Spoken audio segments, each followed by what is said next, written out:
Welcome back YouTube sa another YouTube video. At ngayon, tinatamad kami mag-build na nether. Aray!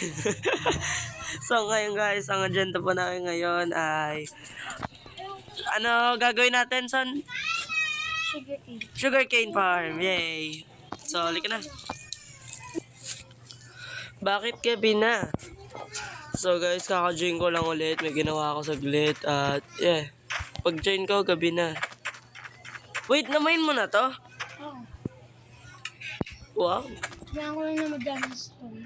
Productive. Productivity.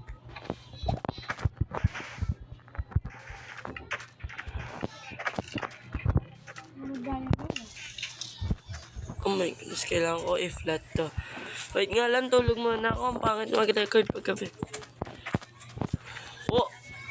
So guys, nagkaroon po ako ngayon ng enchanted. Bakit may baha dito?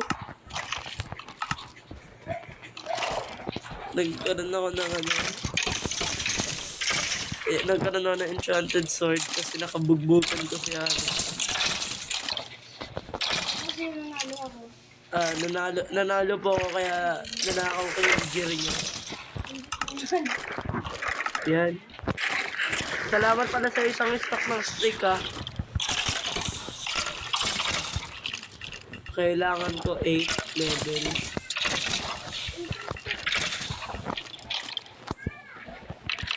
Malapit na mag 8 levels. Okay, 8 na ako. Ngayon, tuturuan natin ng leksyon yung batang yan. Wala na nga ang ginagawa eh. Hindi, namamana ka kanina, di ba? Wala. Sirain mo muna yung Sirain mo yung obsidian sa tabi ng lava. Wala ko dyan. Sirain mo yan. Kanina pa po siya namamana. Kita mo to.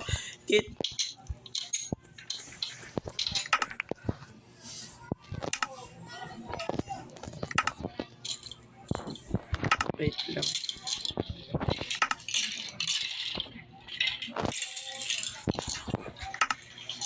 Ayun, na-duplicate ko na. Kita nyo tong buta sa bintana. Yan, yun yung may gawa niyan. Yung magma-lord na yan. Naka-record na ba?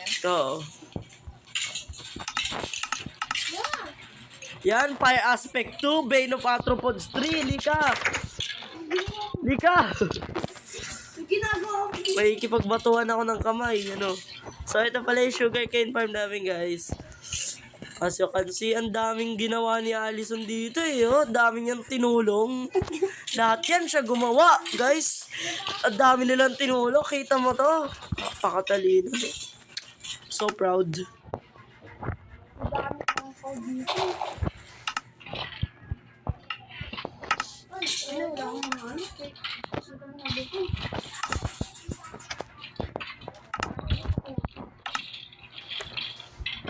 Nadub ba? Hindi. Kailangan natin ibahin kayo lugar. Yan. Nadub. Okay, nice.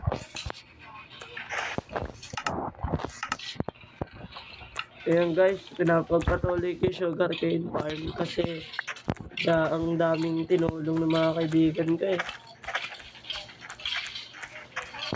So guys, medyo mini episode lang to, 3 minutes lang, pero sorry, sana nalibang po kayo. At please mag-subscribe kayo. Kapag di kayo nag-subscribe, papakain ko kayo kay Allison. And yeah, stay tuned, subscribe, love you.